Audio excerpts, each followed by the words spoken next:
In the years following the First World War, Germany found itself shackled by the Treaty of Versailles. The agreement, designed by the victorious Allies, stripped Germany of its territories, limited its military, and imposed crushing reparations. The army was reduced to a mere 100,000 men. Conscription was forbidden. The navy was restricted to a few small ships, and the production of tanks, aircraft, and heavy artillery was prohibited.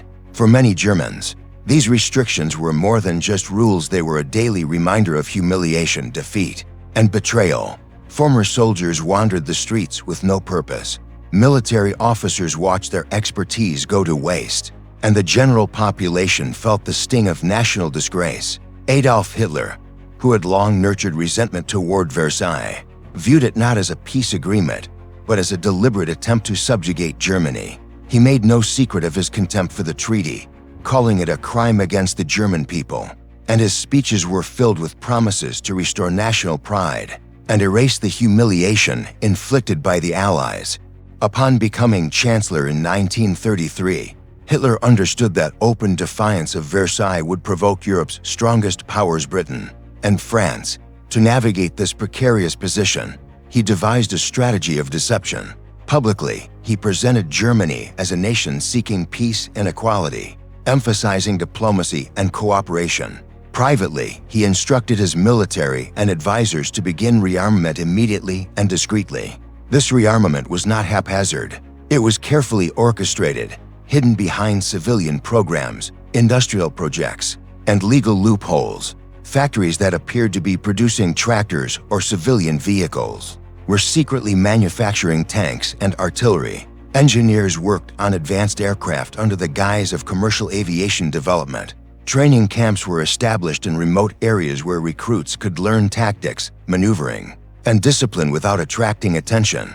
German officers traveled abroad under false identities, studying foreign armies to prepare for a conflict that most European powers still hoped would never come. One of Hitler's most audacious deceptions involved the creation of an air force. Officially, Germany was forbidden from maintaining an air arm, yet the foundations of the Luftwaffe were being built in secret. Pilots trained through gliding clubs and civilian flight schools. Engineers designed aircraft under the pretense of commercial aviation, and hidden airfields were prepared for operational use. In 1935, Hitler publicly announced the existence of the Luftwaffe, a direct violation of the Treaty of Versailles. Europe reacted with outraged protests, diplomatic warnings, and debates in the League of Nations, but no country acted decisively. Britain and France, exhausted by the First World War and fearful of another conflict, hesitated. Hitler had tested Europe's resolve, and the silence confirmed his perception that the Allies would not interfere. This public declaration emboldened Hitler, marking the first major step in Germany's open defiance of international law, and signaling the beginning of an era in which Germany would rearm faster than anyone expected. Emboldened by his success with the Luftwaffe, Hitler moved further. In 1935, Germany reintroduced compulsory military service. Hundreds of thousands of young men were drafted into the army, expanding its size far beyond the Versailles limitations. Training grounds and barracks filled with soldiers eager to reclaim the honor, stripped from their nation. The army grew not only in number, but in organization, discipline, and morale. Military parades became spectacles of national pride, and ordinary citizens began to view the military as a symbol of resurgence. For Hitler, conscription was both a practical step toward preparing for war and a symbolic act of defiance. It reinforced the narrative that Germany would no longer tolerate imposed weakness, and it signaled to the world that the nation was slowly reclaiming its place as a dominant power. By 1936, Hitler was ready to take a bold risk. The Rhineland, a region bordering France and Belgium, had been demilitarized under the Treaty of Versailles to prevent Germany from threatening its neighbors. Despite the restrictions, Hitler ordered German troops to march into the Rhineland. The army was instructed to advance cautiously, prepared to withdraw at the first sign of resistance from France or Britain. Hitler later admitted that the move was a gamble, one that could have ended in disaster had the French chosen to intervene. Yet, both France and Britain remained passive. The troops entered the Rhineland unopposed, and the region was effectively remilitarized. Within Germany, this action was celebrated as a triumph. Hitler's reputation soared, his confidence increased, and the perception abroad that Germany could be restrained weakened considerably. This event was a critical turning point, demonstrating Hitler's willingness to exploit European indecision and his skill in seizing opportunities that others feared to confront. While Hitler secured political victories and expanded the military, Germany's economy was transformed to serve the war effort. Civilian factories were repurposed to produce tanks, artillery, and aircraft, while mining and steel production surged to meet military demands. Workers were mobilized and celebrated as heroes contributing to national survival. Propaganda emphasized the importance of labor, creating a sense of patriotic duty tied to production. This integration of industry and military planning created a highly efficient system, capable of rapidly producing the tools of modern warfare. Civilian life was increasingly shaped by military priorities, and Germany moved toward a war economy with remarkable speed.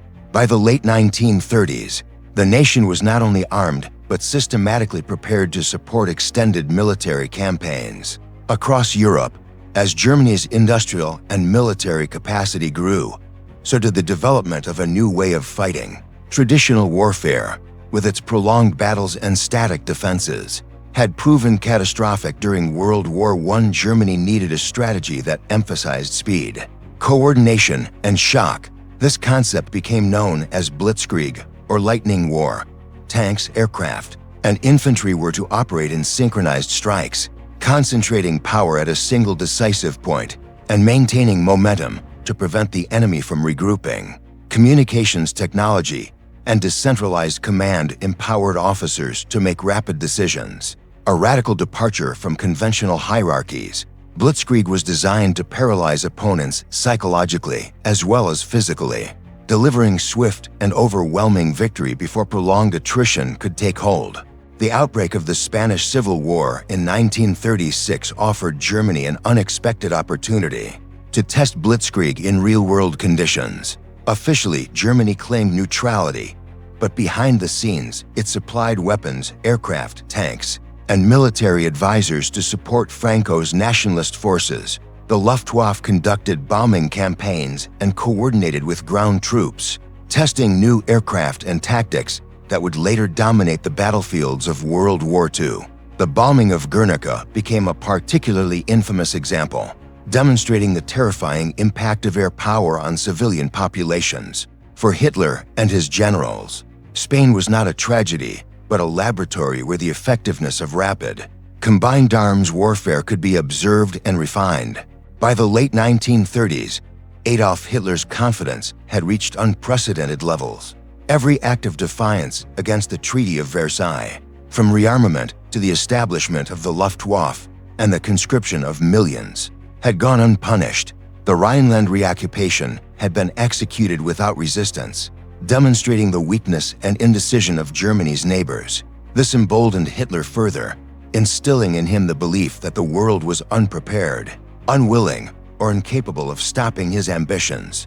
The German people, increasingly subjected to propaganda celebrating these successes, embraced a renewed sense of national pride. Hitler's speeches painted a vision of a restored Germany, strong and respected, and the nation responded with enthusiasm and loyalty.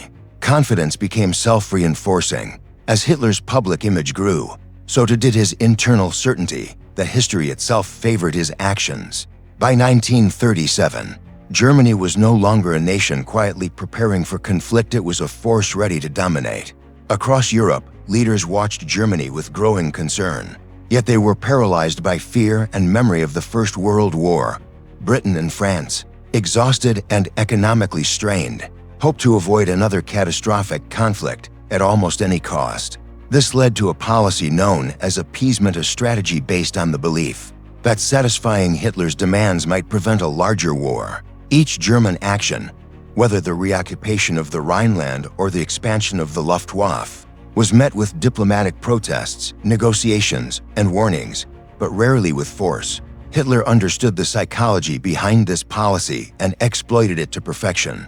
By presenting each move as reasonable, defensive, or temporary, He created the illusion of moderation while advancing Germany's aggressive ambitions. Europe's hesitation became a weapon in Hitler's hands, encouraging him to push boundaries ever further and increasing the speed at which Germany could prepare for a continental war. Austria, a neighboring German-speaking nation, became Hitler's first major target of territorial expansion.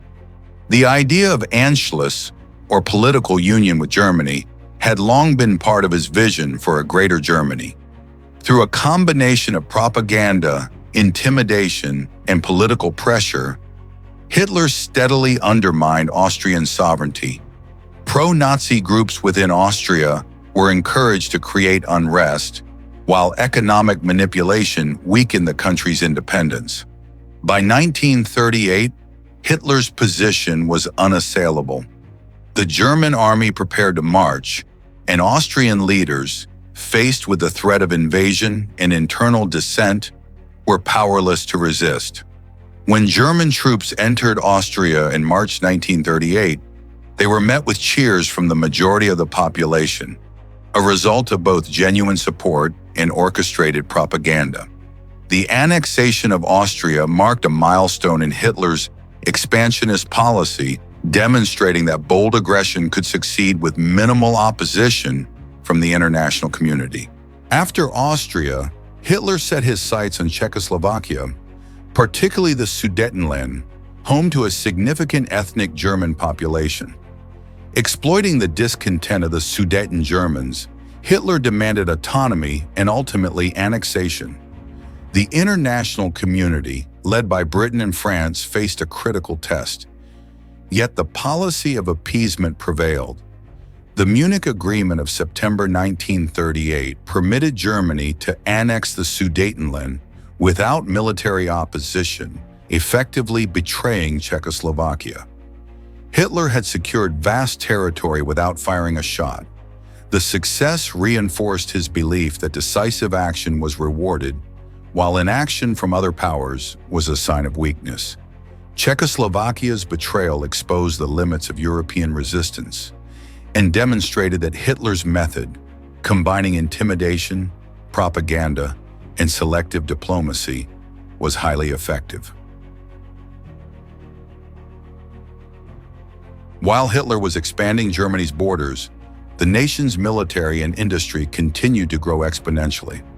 Tank production surged, aircraft manufacturing reached unprecedented levels, and artillery and weapons factories operated at full capacity. German engineers developed innovations that would give the Wehrmacht a technological edge in the coming conflict. Civilian industries were absorbed into the war economy, and every facet of German society was mobilized to support military preparedness. From propaganda rallies to education in the Hitler Youth, the state orchestrated a culture of readiness. Soldiers, workers, and citizens were integrated into a system designed to ensure Germany could wage war effectively and efficiently, combining modern technology, trained personnel, and logistical coordination in a way unmatched by its neighbors. Propaganda became an essential tool in Hitler's strategy to prepare Germany for conflict. The media glorified the army, celebrated technological achievements, and fostered a sense of unity and destiny among the population.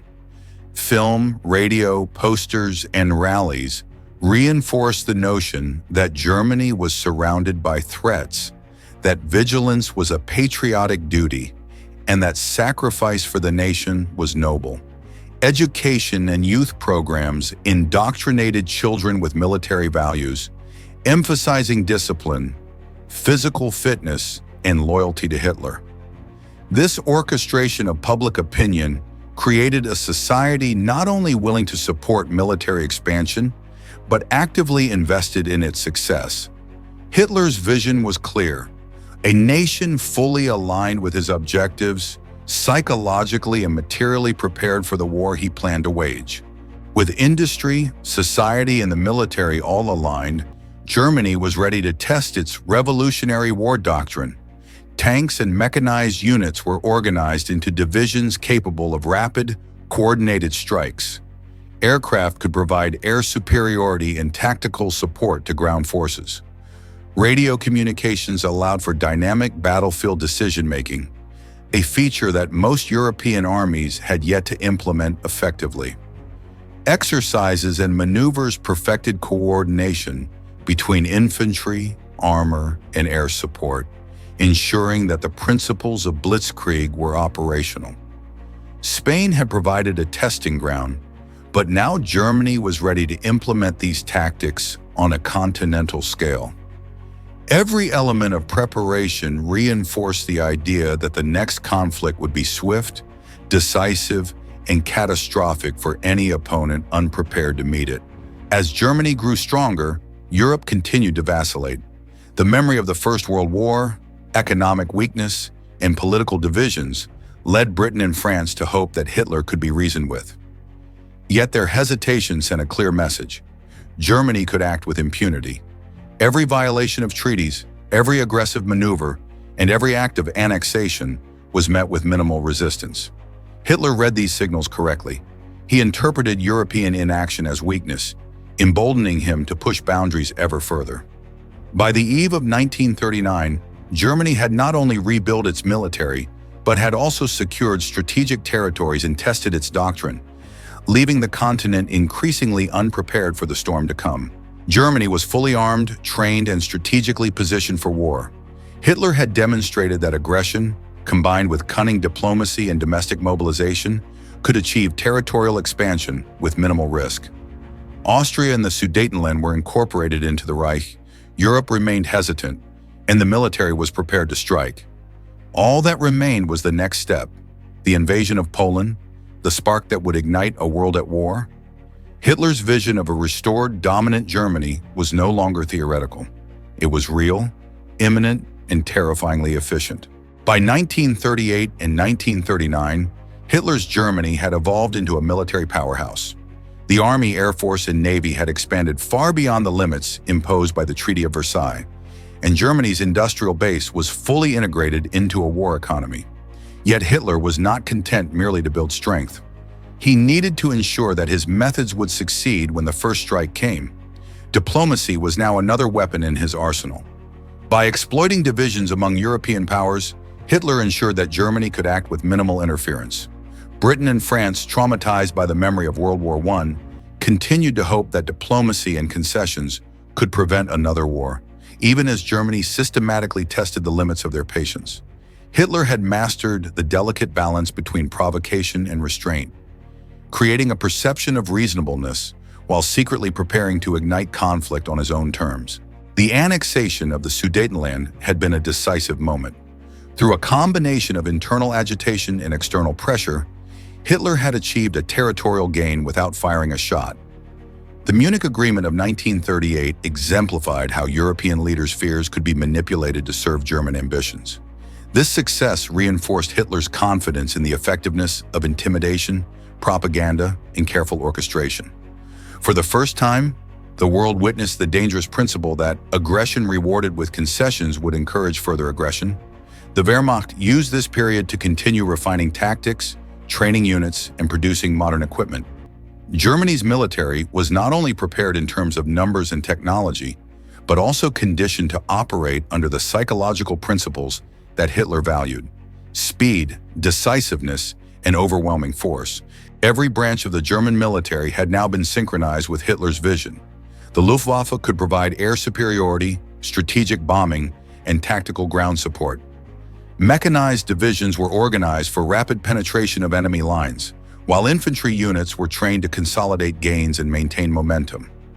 Communications technology, coordination drills, and innovative leadership allowed divisions to operate semi-independently while still executing complex operations.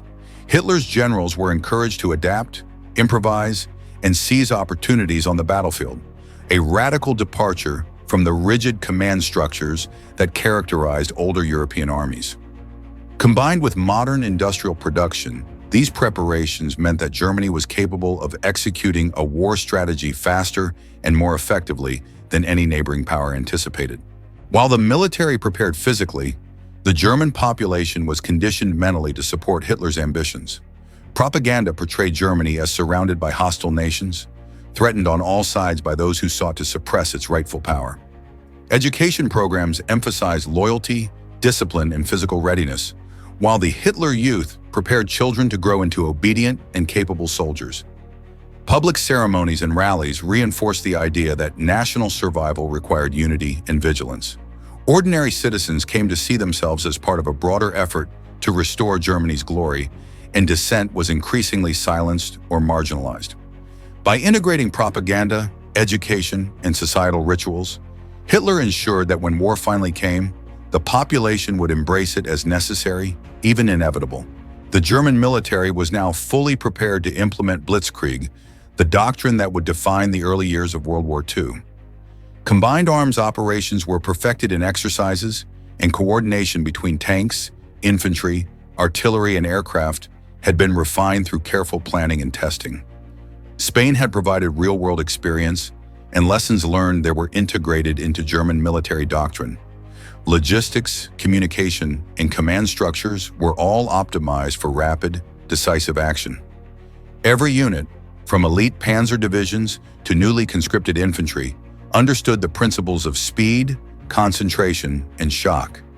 Hitler's vision of a lightning strike, capable of overwhelming opponents before they could respond, was now achievable. The machinery of war, both human and industrial, was poised for action. Despite Germany's preparation, the world still hoped for peace. European leaders issued warnings, signed agreements, and demanded restraint. Britain and France tried to assert influence, but years of appeasement had weakened their credibility. The League of Nations had proven incapable of enforcing compliance or deterring aggression. Hitler interpreted these efforts as signs of hesitation and weakness, confirming that the timing was right. The stage was set. Germany had military superiority and readiness, strategic plans in place, and an emboldened leader convinced of his destiny. Europe's failure to act decisively ensured that when Germany struck, it would do so with overwhelming force and little immediate opposition. With Austria and the Sudetenland incorporated into the Reich, Hitler now turned his attention to Poland. Strategically positioned, Poland stood between Germany and the territories Hitler coveted further east. Its annexation would complete the territorial expansion necessary for Hitler's vision of domination. The Polish government, despite some awareness of Germany's intentions, was politically and militarily unprepared for a sudden and modern offensive. Hitler and his generals finalized plans for a lightning invasion, leveraging the full power of Germany's mechanized divisions and air force. The European powers, still hesitant and fearful, had little capacity to prevent what was to come. The continent teetered on the brink, unaware that the next act would ignite a global conflict. As military plans solidified, Hitler continued to mobilize the nation psychologically. Propaganda emphasized the inevitability of conflict and the righteousness of Germany's cause. Citizens were conditioned to accept sacrifice, valorized for their contributions to the war economy, and celebrated as participants in a historical mission. Rallies, radio broadcasts, films, and education reinforced the idea that Germany's survival and glory depended on the nation's unity and readiness. By the eve of 1939, Germany was no longer simply a country preparing for war. It was a nation convinced that war was its destiny and ready to embrace it. Germany had transformed from a nation weakened by defeat and humiliation into a formidable war machine. The army, air force, and industrial base were fully aligned with Hitler's strategy. Society had been conditioned for obedience, sacrifice, and pride. Political and military leaders had tested strategies, refined tactics, and ensured that every aspect of preparation would support a decisive, lightning war. Europe had hesitated too long, and the next move, the invasion of Poland, would ignite the flames of World War II. The stage was set. Hitler's vision of a dominant Germany was complete, and history was poised to witness the consequences of ambition, preparation, and unchecked aggression.